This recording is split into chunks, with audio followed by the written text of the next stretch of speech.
Sufyan ats-Tsauri, wahai fulan, apakah bersama engkau di Andalus seorang Sunni, seorang yang cinta sunnah Rasulullah sallallahu alaihi wasallam? Apa kata si orang tersebut? Benar, wahai Imam, sungguhnya saya mempunyai teman. Apa kata Sufyan ats-Tsauri? Kalau seandainya engkau sampai di rumah engkau, sampaikan salamku kepadanya. Sesungguhnya Ahlus Sunnah pada zaman sekarang asing. Sesungguhnya Ahlus Sunnah zaman sekarang asing. Sampaikan kepadanya. Cinta ini cinta yang sangat luar biasa. Hanya cinta karena dia adalah sunnah Rasulullah sallallahu alaihi wasallam. Ini yang sangat luar biasa. Makanya disebutkan oleh para ulama bahwa cinta-cinta ini kadang-kadang menunjuk banyak-banyak mempunyai tanda-tanda dan isyarat. Akan tapi salah satu bukti dari kecintaan tersebut bahwa cinta seseorang tersebut membuat rumahnya, negaranya, bahkan dia mencintai anjingnya. Disebutkan oleh para ulama, orang yang telah cintanya sudah begitu mendalam, dia akan mencintai anjingnya dia cintai. Bukankah Allah Azza wa Jalla menyebutkan Ashabul Kahfi dengan anjingnya? Allah sebutkan, Allah muliakan anjing Ashabul Kahfi. Kenapa? Karena Allah cinta kepada Ashabul Kahfi, masuk ke dalamnya anjingnya masuk. Lihat Laila Majnun, saya tidak hafal syairnya, akan tapi dia bercerita begitu. Sungguhnya saya menkecupi dinding-dinding rumah Laila pacar kekasihnya, bukan karena dinding itu indah, akan tapi yang indah adalah orang yang di dalam rumahnya, yaitu Laila. Dia suka dengannya. Maka terlaknatlah Syiah, dakwaan mereka cinta kepada Rasulullah SAW. Bagaimana mereka cinta kepada Rasulullah sedangkan mereka membenci orang-orang sekitar Rasulullah SAW? Tidak mungkin dakwaan tersebut sebagai cinta, kecuali hanya cinta palsu belaka. Tidak mungkin. Dan saya berikan kepada antum rahasia, dan itu rahasia setiap Sunni yang cinta kepada Ahlus Sunnah wal Jamaah. Kenapa kita cinta kepada negara Tauhid, negara Arab Saudi? Dan kenapa orang-orang yang banyak membenci Arab Saudi?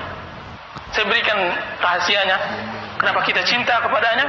Kita murka ketika ada maksiat dilakukan di sana, dan kita bangga dan senang ketika Tauhid ditegakkan. Karena di sana adalah negara Tauhid. Karena di sana ditegakkan Ahlus Sunnah wal Jamaah. Kenapa orang-orang benci kepada mereka? Karena Arab Saudi yang memegang Haramain, Mekah dan Madinah, karena mereka tidak pernah mencintai Tauhid. Karena tidak pernah bagaimana mereka mengagungkan Tauhid, Sunnah Rasulullah SAW. Karena makanya mereka benci.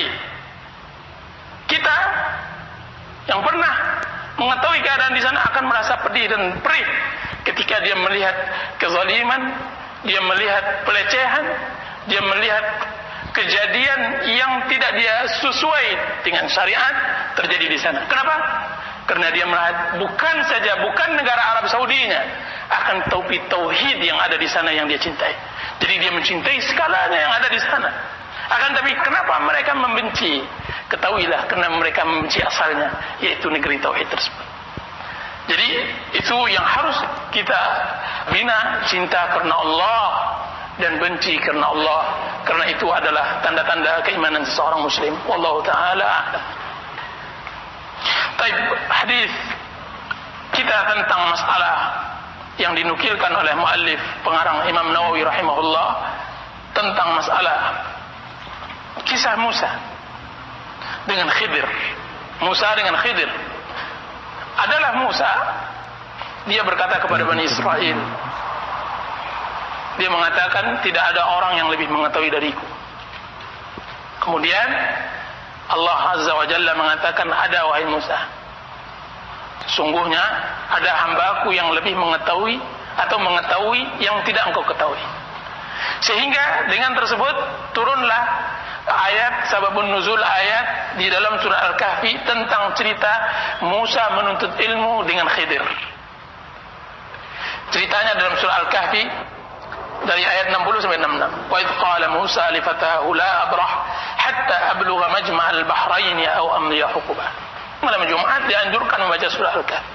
Baca bagaimana perjalanan Musa bersama fatahu, bersama budaknya Yusha bin Nun,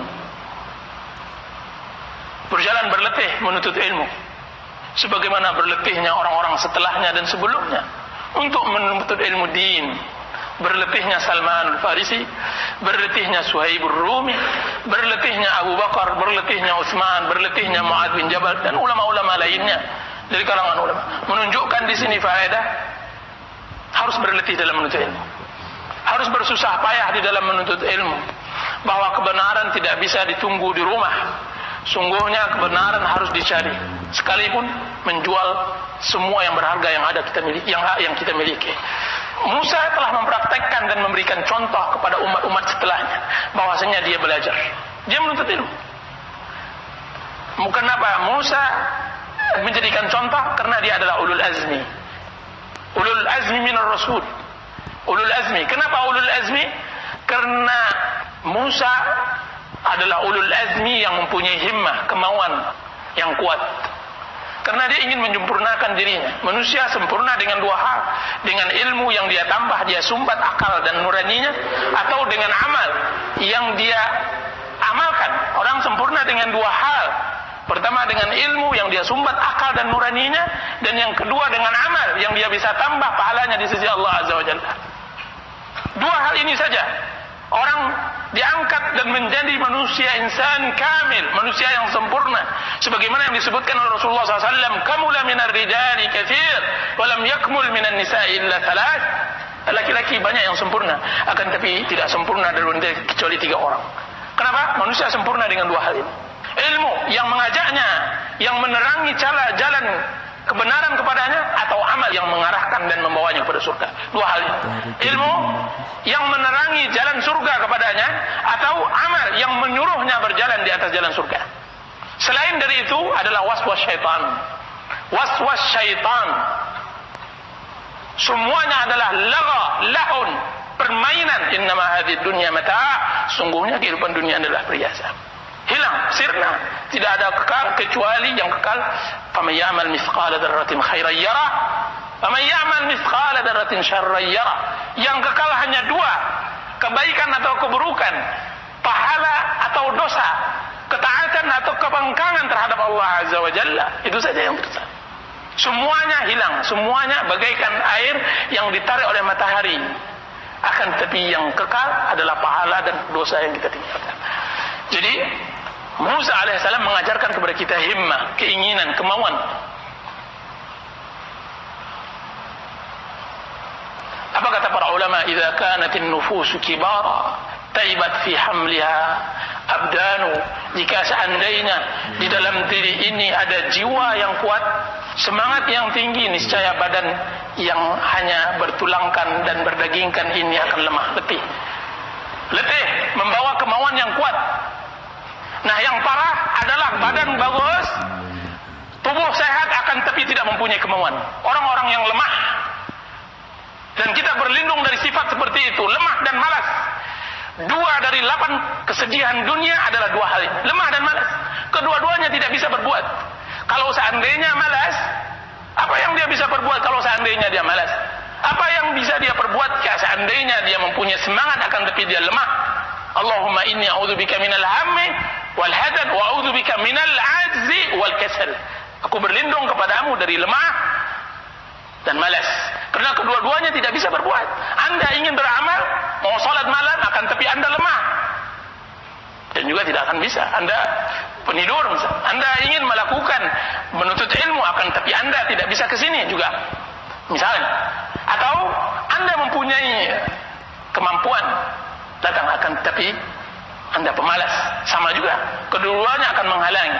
Yang akan bisa menerjang itu semua adalah zul himmah, seseorang yang mempunyai kemauan yang kuat, yang tidak terhalangi dari sesuatu apapun dari kemauannya.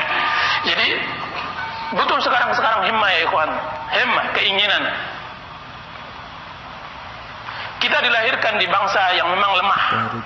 Kita hidup di negeri yang kurang punya kemauan. Orang-orang kufar, banyak mereka mempunyai insting dan tabiat gharizah, lahir dari ibunya, mempunyai himmah yang tinggi. Orang-orang Jepang adalah orang-orang yang mempunyai himmah tinggi. Orang-orang kufar barat, orang-orang yang mempunyai himmah. Orang kita Asia Tenggara adalah orang yang kurang mempunyai himmah. rela di atas penjajahan, rela di atas kemiskinan, rela terhadap kehinaan, semuanya adalah kita. Dan yang akan mengangkat kita dari itu semua adalah din, agama. Yang mengangkat kita dari orang yang tidak mempunyai kemauan kepada orang yang mempunyai kemauan adalah din. Dan alhamdulillah dan syukur kita panjatkan kepada Allah Azza wa Jalla yang telah anugerahkan kita kepada dinul Islam. Din yang mengajak kita untuk bisa hidup. Karena hidup adalah semangat. Orang yang lemah tidak mempunyai semangat, dia tidaklah orang yang hidup. Dia adalah orang yang tertata di saf-saf kematian. Akan tapi orang yang hidup, itulah orang-orang Arab pada dasarnya mempunyai himmah, mempunyai kemauan. Orang-orang yang pantang menyerah, orang-orang yang tidak mau kalah karena keadaan dan semacamnya. Lihat bagaimana mereka hidup tanpa air, bagaimana mereka hidup tanpa tanaman dan tumbuhan. Kan tapi mereka hidup dan besar, mereka tumbuh di negeri yang kering kerontang, mereka bisa hidup. Lihat kita mati di negeri yang kaya raya. Kenapa itu? Mereka memiliki himmah, kemauan yang kuat untuk bisa bertahan di negeri tanpa ada tanaman dan semacamnya. Mereka adakan perjalanan safar, tijarah, perdagangan Syam dan Yaman. Saif wa syita liila fi Quraisyin ila fihim rihlat asy-syita'i was-saif. Ketika datang Islam, bertambahlah kemauan di atas kemauan. Terciptalah Islam dalam 30 tahun. Kejayaan sepertiga dunia mereka pegang. Di tempat-tempat kebudayaan dan kemajuan dunia pada masa itu. Itulah seseorang yang datang kepada Raja Kisra dengan tampang dekilnya tanpa harus rendah diri, dengan berdebunya, dengan kuda kecilnya, tanpa harus merendah diri datang ke istana yang penuh megah tersebut. Raja Kisra, dia datang, dia hambur-hamburkan semua yang dia dapatkan di hadapannya, dari bantal-bantal permadani-permadani yang indah tanpa ada seorang pun yang menghalanginya dari pengawal-pengawal raja. Kemudian dia duduk di sebelah Raja Kisra, pemimpin tertinggi pada zaman tersebut. Ketika dia hendak ditahan, dipegang, dia berkata dulu, tunggu dulu. Sesungguhnya kedatangan saya ini saya diundang. Kalau kalian tidak mau cara saya bersikap, maka saya akan pulang. Dia berkata begitu dengan mudah. Kemudian apa kata sang Raja Kisra? Biarkan dia berbicara. Kemudian dia berbicara. Kemudian dia tunjuk kiri kepada Raja Kisra. Tidak ada perdamaian antara kita. Engkau hanya mendapatkan 3 pilihan. Pertama, Islam, engkau akan selamat. Yang kedua, engkau membayar jizyah, engkau akan aman di negeri kami. Dan yang ketiga, peperangan. Dia keluar dengan kewibawaan yang ada. Apa kata Raja Kisra? Dan itu juga yang diucapkan oleh Raja Kaisar Romawi. Kalau begitu orang-orang seperti itu dengan ketinggian semangat mereka, tanpa harus malu dan merendah diri, niscaya dia akan mengambil tanah tempat saya injak kaki saya sekarang. Terbukti apa yang diucapkan oleh Kaisar. Apa kata Raja Kaisar kepadanya? Atau salah seorang panglima Kisra, dia berkata kepadanya, kalau tidak salah saya dia adalah salah seorang Raja Kisra yang terkenal, panglima terkenal. Apa kata salah seorangnya kepada salah seorang prajurit Islam? Dia mengatakan, sesungguhnya kami tahu wahai fulan, kalian Arab ini datang karena kemiskinan, karena kalian tidak mengerti kecuali onta, kambing.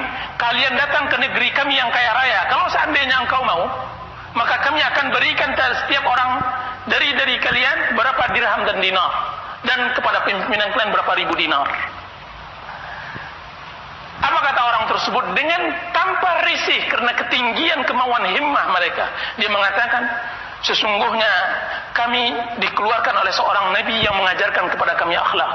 Kemudian kami dikabarkan bahwa negeri Tuhan adalah negeri yang darah-darahnya manis dan kami menginginkan mengecapnya. Dia mengatakan begitu, darah-darah Tuhan manis, kami ingin merasakannya, tanpa dia rasa takut dan semacamnya. Kalaulah begitu, berarti Islam memang mengajarkan himmah, sebagaimana semua agama din. Dan ini faedah yang kita ambil dari hadis tentang kedatangan Musa kepada Khidir. Dan juga faedah di sini bahwa bagaimana Musa alaihissalam menziarahi Khidir dan mengambil ilmu dari Khidir. Dan kita tahu bahwa perjalanan panjang antara Musa dengan Khidir, perjalanan yang sangat melelahkan. Apa kata Musa? Laqad lakina fi safarina hadha nasaba. Wahai Yusha bin Nun, sungguh kita telah menemukan di dalam perjalanan kita keletihan yang sangat letih. Menunjukkan safar dalam menuntut ilmu dan berdakwah letih. Jadi harus butuh kesabaran. Musa saja yang orangnya kuat, dia mengeluhkan hal itu. Akan tapi dia adalah perjalanan yang nikmat, perjalanan yang sangat luar biasa, perjalanan di dalam rangka ketaatan kepada Allah Azza wa Jalla. Dia berangkat bersama Khidir. Banyak hal yang dilihat oleh Musa, banyak pelajaran yang dia ambil, dan banyak ilmu yang dia sauk dari Khidir. Dan ini menunjukkan kepada kita bahwa ziarah kepada ahli ilmu sangat penting. Ziarah kepada ahli ilmu sangat penting, di samping dia adalah ziarah atas nama Allah Azza wa Jalla, karena Allah Azza wa Jalla. Kekurangan kita, duduk kita di rumah dan kita tidak peduli dengan sekeliling adalah bukti